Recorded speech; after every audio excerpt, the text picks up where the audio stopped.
Día. ¿Qué ha pasado?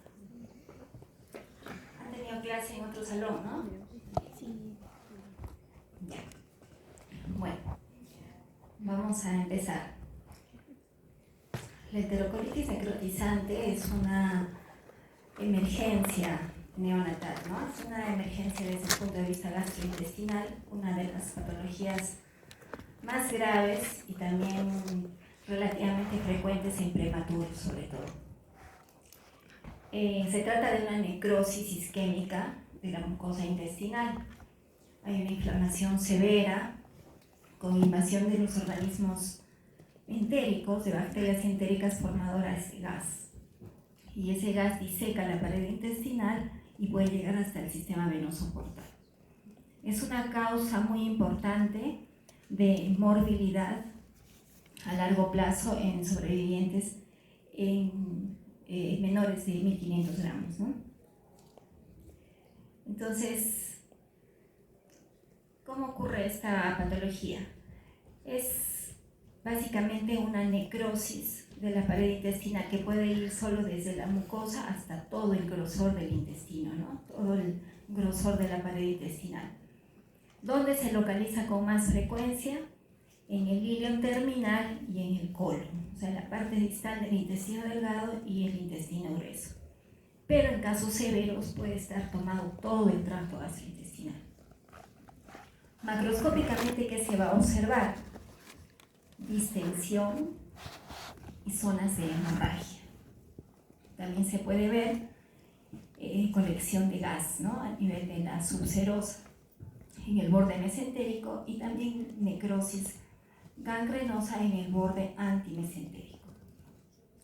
La curación va a llevar a engrosamiento de la pared intestinal, a zonas de adhesiones y también de estenosis. Entonces aquí tenemos una imagen de un intestino en un acto operatorio donde podemos visualizar cómo se ve el asa intestinal marcadamente dilatada y también con zonas de hemorragia, ¿no? Y necrosis. Entonces, esto es en el acto quirúrgico, ¿no? Cómo se puede evidenciar la inflamación a nivel intestinal. Microscópicamente, obviamente también van a haber cambios. Va a haber un edema de la mucosa, hemorragia y también puede haber necrosis de toda la pared, ¿no? Inflamación aguda, infiltración bacteriana y también colección de gas. Esto vamos a ver en láminas microscópicas.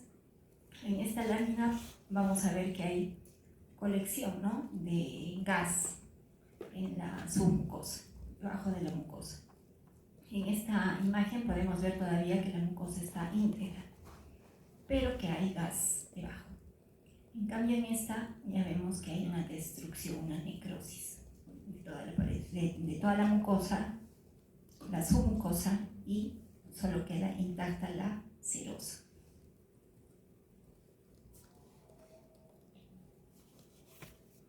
En esta imagen C vemos donde están las flechas cómo ha habido una destrucción de la mucosa y submucosa y básicamente lo que queda es la serosa.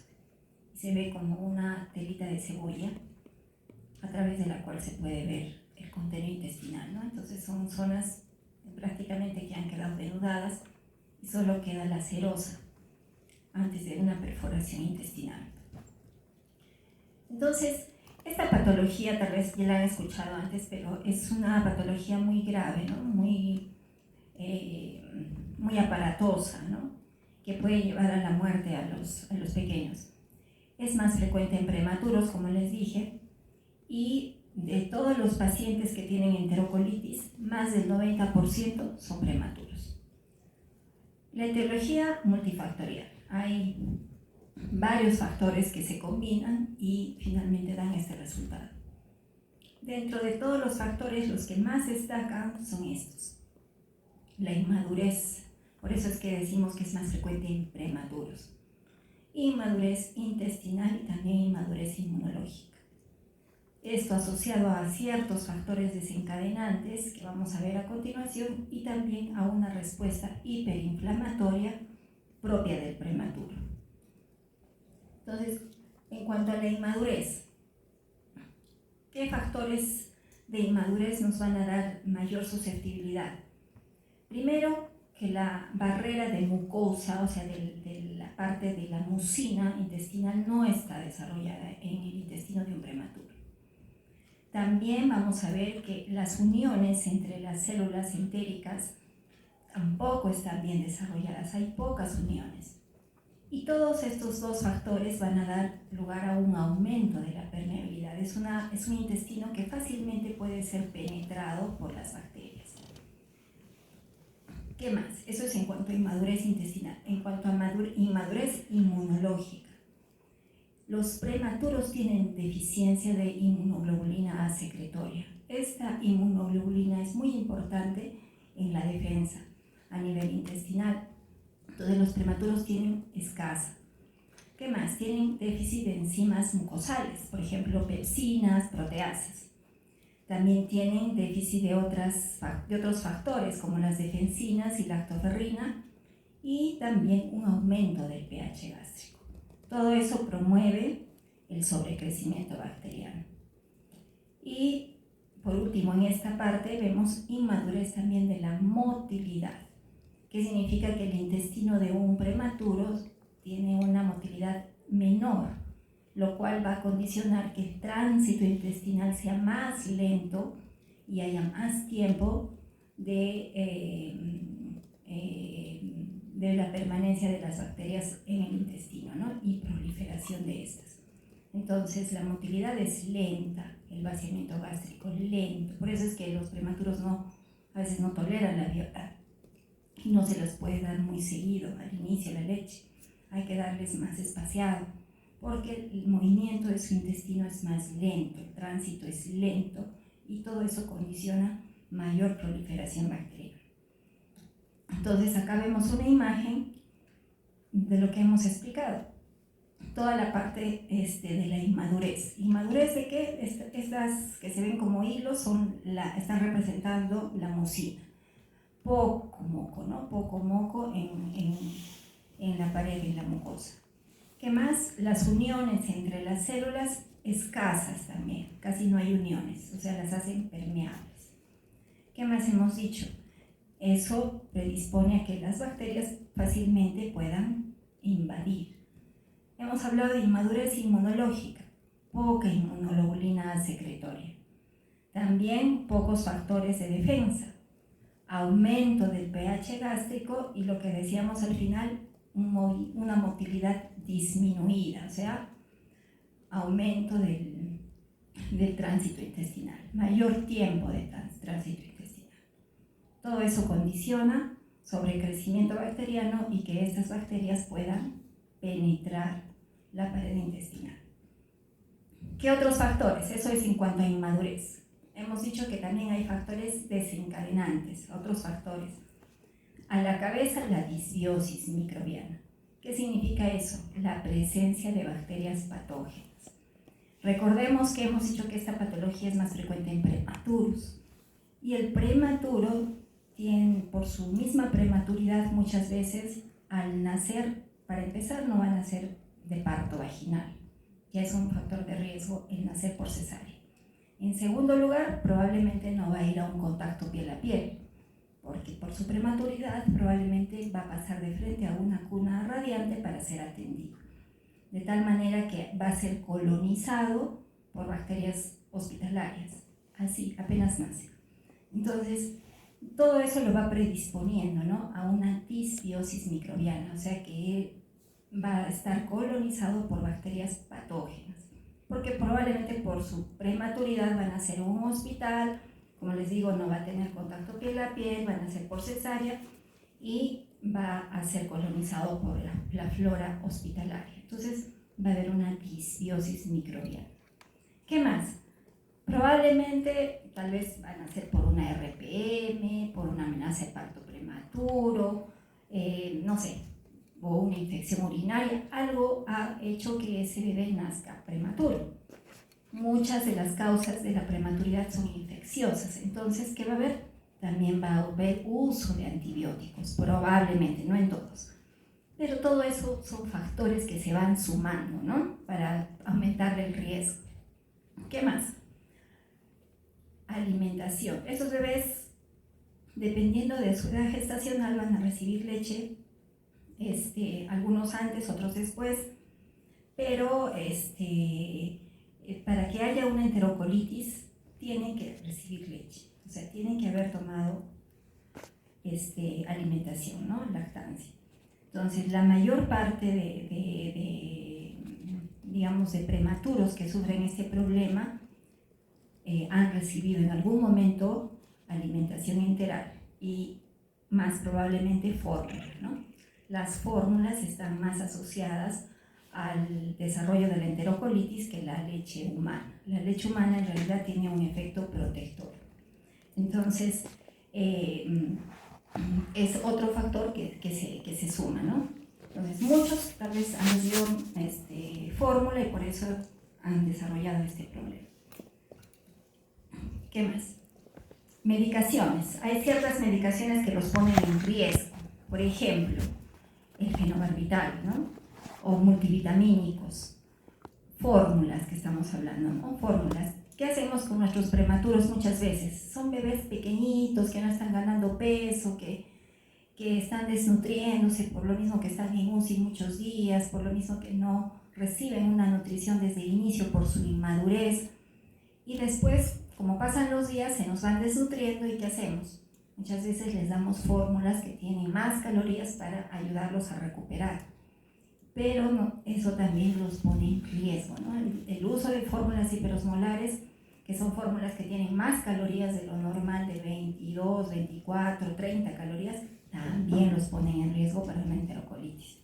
¿Qué más? Pueden ser bebés que están también en UCI y a veces comienzan a desarrollar hemorragia digestiva o tienen un residuo borráceo por el mismo estrés que están pasando y a veces se les coloca antagonistas de receptores H2, o sea, la famosa ranitidina. ¿Qué hace la ranitidina? Disminuye, o mejor dicho, aumenta el pH y aumenta el riesgo, ¿no? Entonces, es otro factor importante. ¿Qué más? Factores de riesgo todavía no probados, pero que se cree que tienen algo que ver, o infecciones, ¿no? Puede ser que también haya una infección primaria por una de esas bacterias que haya condicionado que el bebé pues desarrolle una enterocolitis, o que haya inestabilidad circulatoria, esos pacientes que entran en shock, hipotensos, también tienen riesgo, o que tengan anemia o que hayan recibido transfusiones, eso todavía está en controversia, pero se cree que puede ser un factor. Y finalmente hemos dicho cuál es el tercer punto final de esta, la respuesta hiperinflamatoria. Los prematuros tienen un déficit de inmunidad mediada por anticuerpos y su inmunidad principal es el sistema inmune innato, ¿no? Entonces, tienen un aumento de estos receptores que se unen a los lipopolisacáridos de las bacterias gram negativas e inducen inflamación. También tienen aumento de factor activador plaquetario, que es otro factor que induce necrosis intestinal. Entonces tienen varias cosas que los hace responder en forma exagerada a la noxa, ¿no? Entonces es una respuesta hiperinflamatoria. Y acá, solo para recordar que la leche humana tiene una sustancia que se llama acetilhidrolasa que rompe el factor activador plaquetario. O sea, es otra forma de protección. Por eso es que a los prematuros se les debería dar de preferencia leche materna. Entonces acá vemos en este gráfico todos los factores que ya hemos dicho. Poca mucina, las uniones entre las células escasas, todo lo que ya hemos dicho en la anterior lámina, ¿no? Poca inmunoglobulina secretoria, pocas enzimas proteolíticas, una peristalsis disminuida, todo eso condiciona la translocación bacteriana. Y aquí vemos cómo la leche humana protege. La leche humana, ¿qué hace? Tiene muchos factores, dentro de ellos mucha cantidad de inmunoglobulina A secretoria. Entonces la leche humana protege porque te da mayor cantidad de inmunoglobulina secretoria. ¿Qué más? Tiene un efecto laxante natural. ¿Qué hace? que el tránsito intestinal sea más rápido. Entonces no va a haber proliferación de bacterias. ¿Qué más? La leche humana tiene una flora bacteriana. Tiene flora, ya se ha comprobado, la leche no es estéril, tiene microorganismos protectores, entonces, pero es una flora benigna, entonces ayuda a disminuir esa flora patógena. Y también tiene otros elementos, ¿no? Oligosacáridos, la acetilhidrolasa que estábamos diciendo que rompe el factor activador plaquetario. O sea, tiene muchos factores que nos ayudan a proteger a ese intestino de una probable enterocolitis necrotizante. Entonces, eso recuérdenlo siempre. Prematuro, busquen darle leche materna. Yo sé que a veces no es tan sencillo, a veces muchas de las madres de nuestros prematuros están en UCI también, porque muchos de estos prematuritos la causa ha sido una preeclampsia severa o a veces un síndrome HELP y la mamá también está en UCI y a veces no podemos acceder a leche materna y por eso es que a veces también tienen que recibir fórmula, pero en la medida de lo posible tratemos de dar leche materna a los prematuros. Ojalá en algún momento en Arequipa haya un banco de leche, que sería lo ideal para evitarnos esos problemas. Por ejemplo, en Lima hay, ¿no? En la maternidad hay un banco de leche, entonces ya la probabilidad de usar fórmulas se disminuye bastante. Entonces, acordémonos de esto, leche humana protege contra enterocolitis. Entonces, continuando, vemos también que hay otros factores que podrían contribuir al desarrollo de enterocolitis necrotizante. Dentro de ellos, la coriomionitis, ¿no? La infección de las membranas, también una resistencia vascular intestinal aumentada.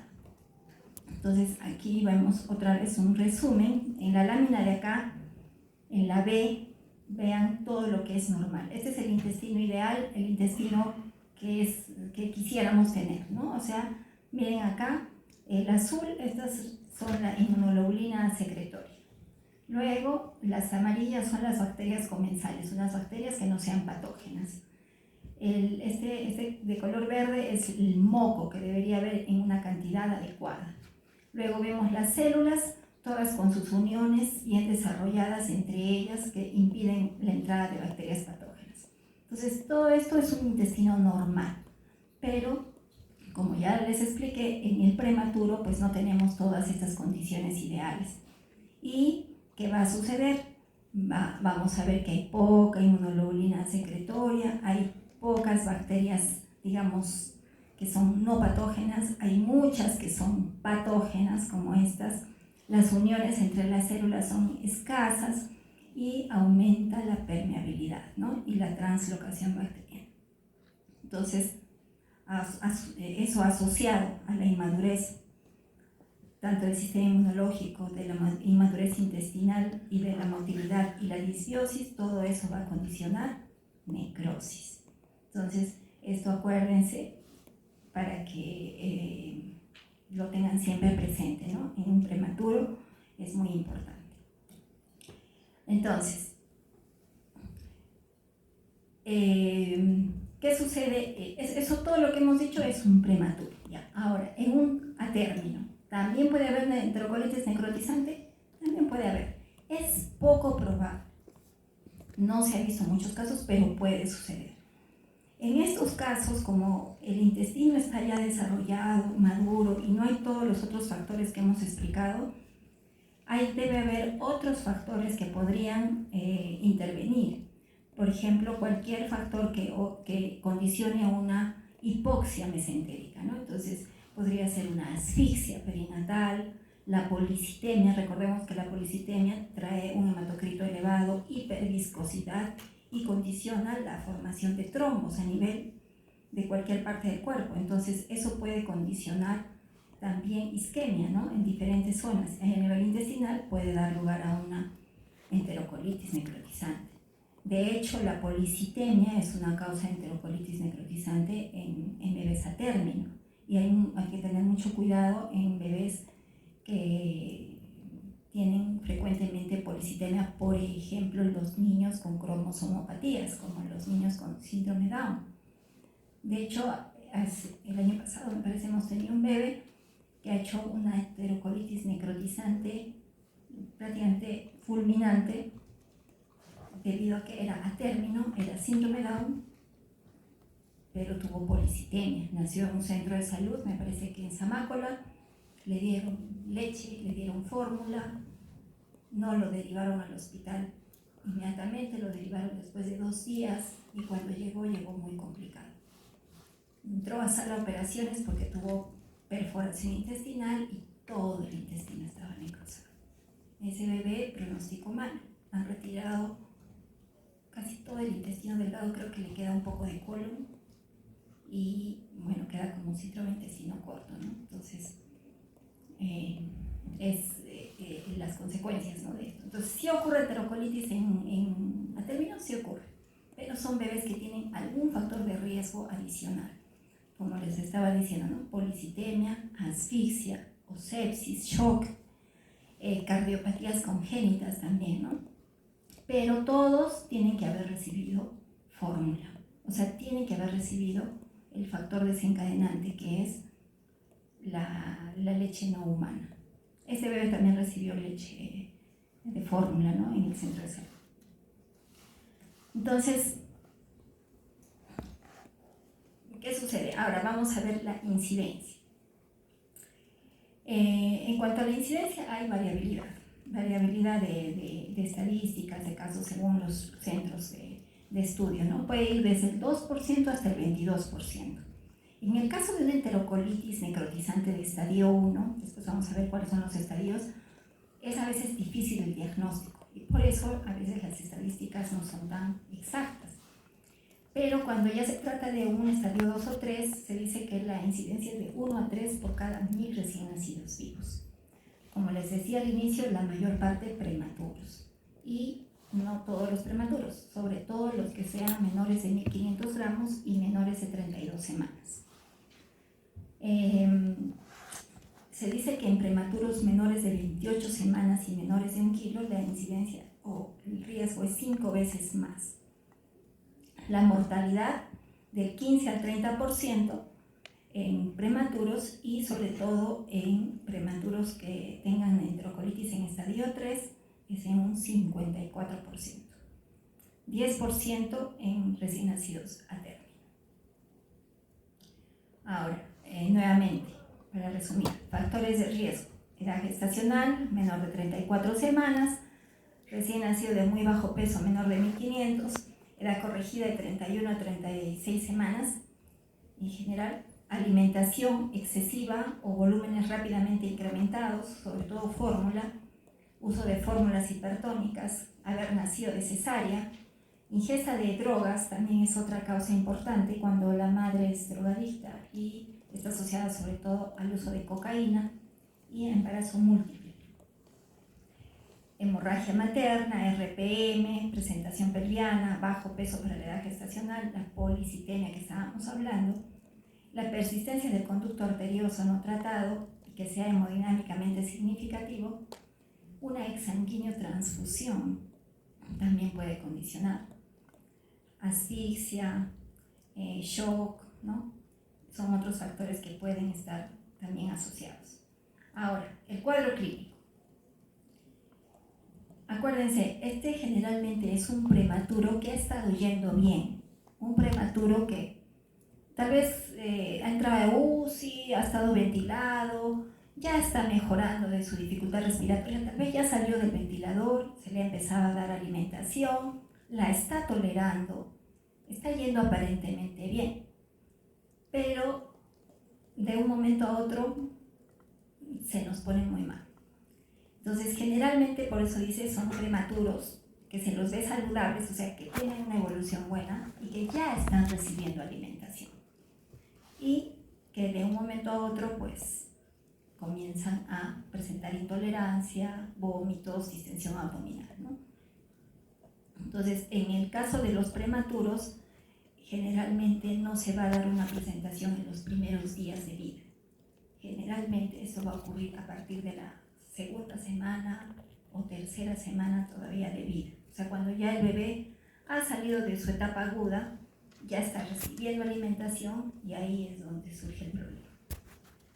En cambio, en el a término, Dije, como está asociado a un problema casi inmediato, ya sea asfixia, cardiopatía, policitemia, eso se va a presentar casi en los primeros días de vida. Entonces, una enterocolitis en un término generalmente es en los primeros días de vida. En cambio, en el prematuro, generalmente a la segunda, tercera semana de vida. Ahora dice, el tiempo de presentación es inversamente proporcional a la edad gestacional. ¿Qué significa?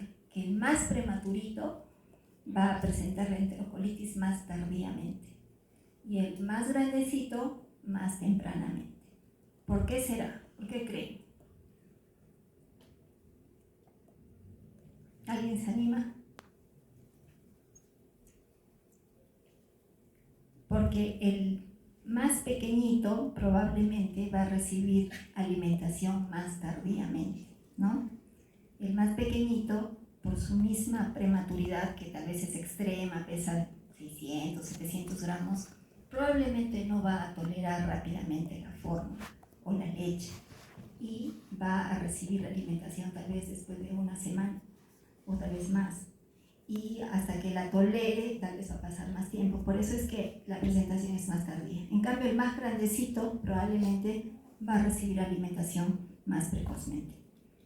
Entonces, acá hay una imagen de un abdomen distendido con circulación colateral y se le ve mal perfundido, se le ve una piel terrosa, ¿no? Entonces, es el abdomen de un bebé con enterocolitis.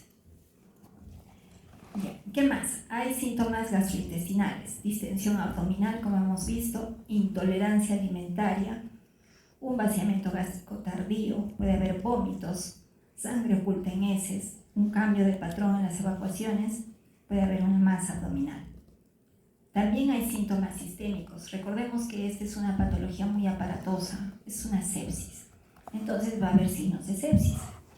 Letargia, apnea, dificultad respiratoria, inestabilidad térmica, acidosis metabólica o respiratoria, disglicemias, puede haber hipo o hiperglicemia, trastornos vasomotores, shock, coagulación intravascular diseminada y hemocultivos positivos.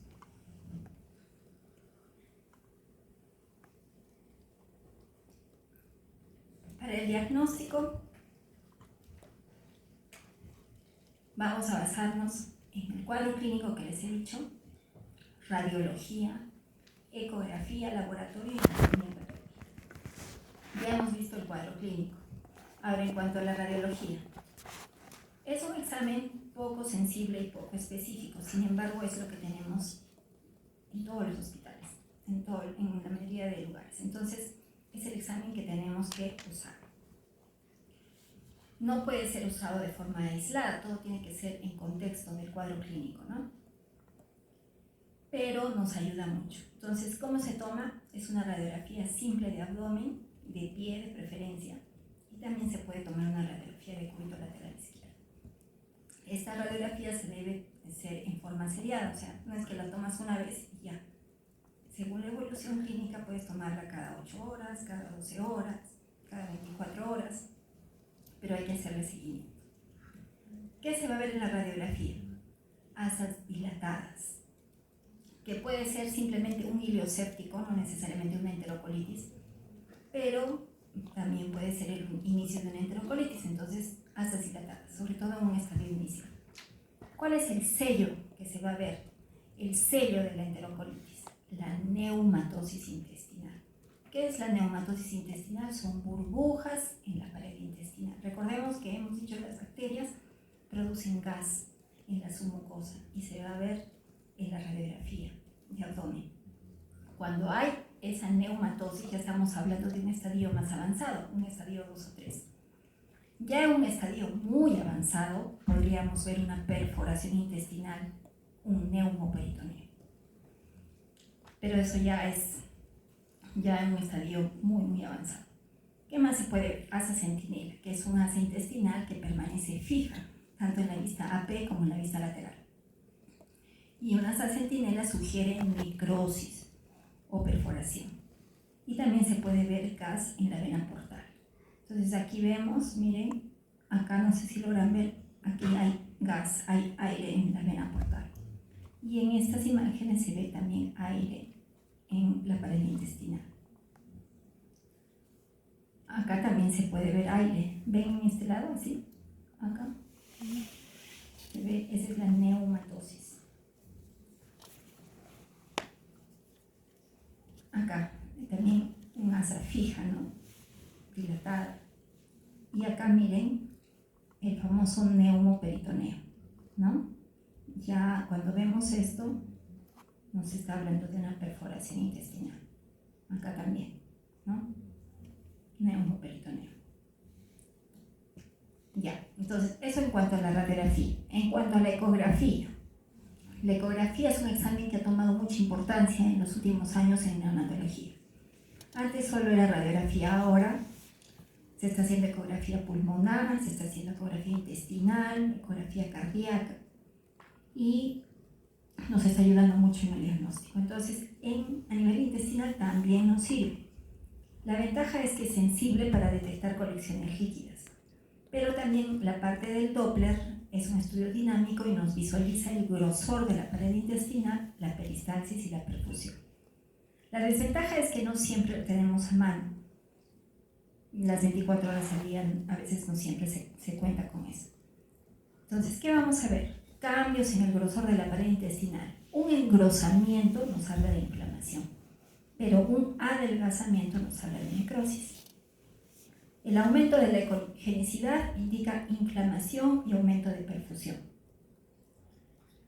La neumatosis nos ayuda a distinguir la ecografía en el sentido de que el gas que vemos puede estar o puede ser en las heces o en la pared. Entonces la ecografía nos ayuda a distinguir eso. Y en el ecodoppler también nos ayuda a ver la perfusión de la pared intestinal y obviamente también si es que hay ascitis, ¿no? Líquido sobre todo. Entonces miren, este es el intestino inflamado, edematizado, hemorrágico y en la ecografía se va a corresponder con aumento de la perfusión. Ahí este es un ecodoppler, ¿no? Se ve aumento de la perfusión. Acá, miren, este es un intestino normal, con una perfusión adecuada.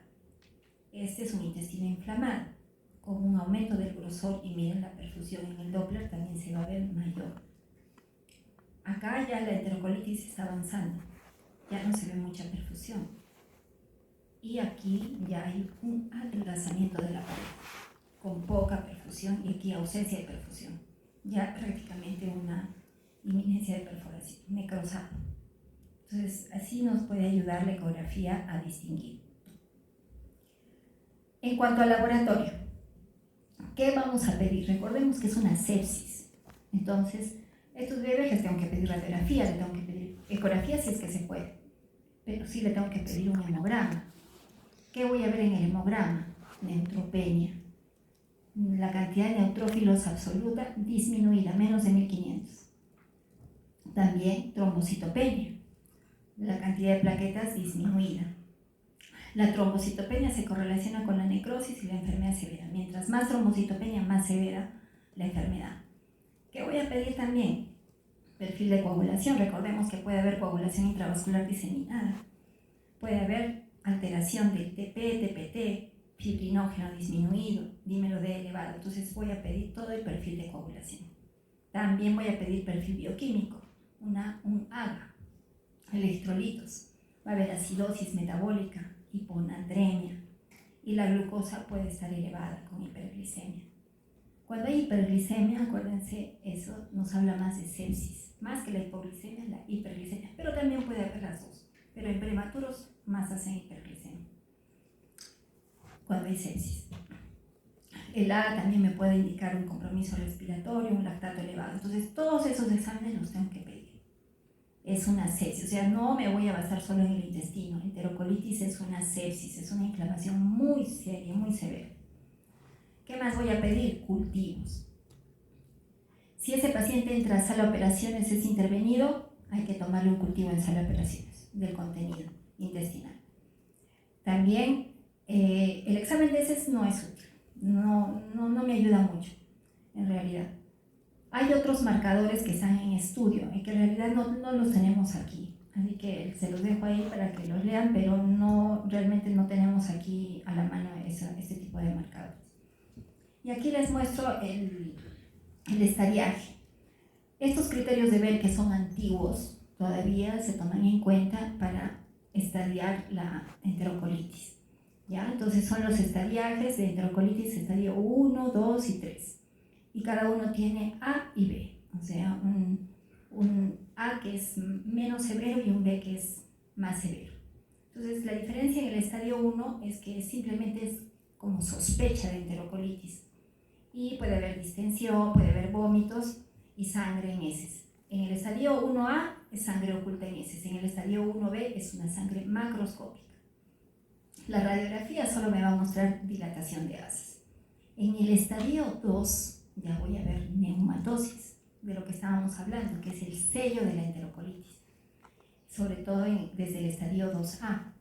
Y en el 2B también puedo ver neumatosis, pero además puedo evidenciar ascitis. Y obviamente va a haber mayor signología abdominal.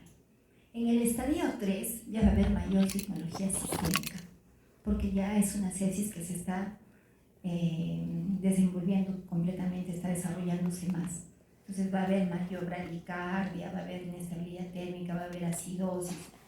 Y en el 3B ya un hemoperitoneo, ¿no? Entonces, desde el estadio 2 pueden llegar a entrar a sala. 3 ya definitivamente va a entrar a sala de operaciones. ¿Cuál es el diagnóstico diferencial? Puede ser una infección, ¿no? Una sepsis por diferentes tipos de bacterias. Puede ser también una perforación intestinal espontánea. ¿Cuál sería la diferencia con una enterocolitis? Si hay una perforación intestinal espontánea de una enterocolitis. Generalmente la perforación espontánea ocurre en la primera semana en prematuros y generalmente son bebés que no han recibido leche. O sea, si se les perfora a un bebé que nunca ha recibido alimentación, duden que sea enterocolitis. Será otro problema, será congénito, será traumático, no sé. Pero es muy raro que sea una enterocolitis si es que nunca ha recibido alimentación. Entonces puede ser, como les dice acá, una perforación intestinal espontánea que sucede también, ¿no? Obstrucción intestinal también puede ser otro diagnóstico diferencial. Fisuras anales, apendicitis, bueno, que es muy raro en realidad. Sepsis, la alergia a la proteína leche de vaca, que ahora está, pues, como se dice, de moda, ¿no? Porque está siendo cada vez más frecuente. Pero ¿cuál sería la diferencia? Porque un bebé con alergia a la proteína leche de vaca también me va a hacer deposición con sangre.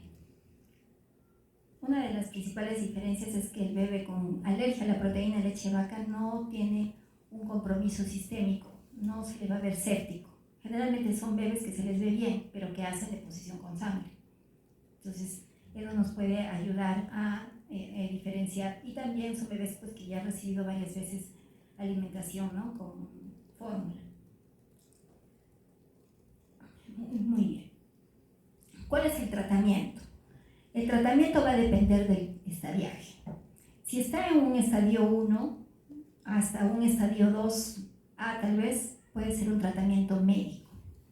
Pero un estadio 2 que no esté mejorando ya va a requerir un tratamiento quirúrgico. Un estadio 3 definitivamente tratamiento quirúrgico. El tratamiento y el manejo es multidisciplinario, ¿no? A cargo del cirujano pediatra y el neonatólogo. Ya. En cuanto al manejo médico, ¿qué vamos a hacer con ese bebé? A ver, ¿qué hacen con un bebé que está distendido, que está vomitando, que no tolera la vía oral, que tiene deposición con sangre? Reposo gástrico, obviamente. No le vamos a dar alimentación. Entra en reposo gástrico. ¿Qué más? Tengo que ponerle una sonda para descomprimir ese abdomen, que probablemente esté muy distendido. Entonces, una descompresión usando una sonda orogástrica. ¿Qué más? No lo voy a dejar desnutrirse. Tengo que iniciar NPT, nutrición parenteral, y colocarle para eso una vía central, un CBC o un percutáneo. ¿Qué más? Hidratación. Hidratación parenteral y también corregir tercer espacio si es que está haciéndolo, ¿no? O sea, corregir las pérdidas, tener un balance hídrico adecuado. A veces incluso llegan a requerir ventilación mecánica. Sí, su problema no es pulmonar, pero hay tal compromiso sistémico que tenemos que ponerlo en ventilación mecánica, porque también pueden hacer shock. Entonces puede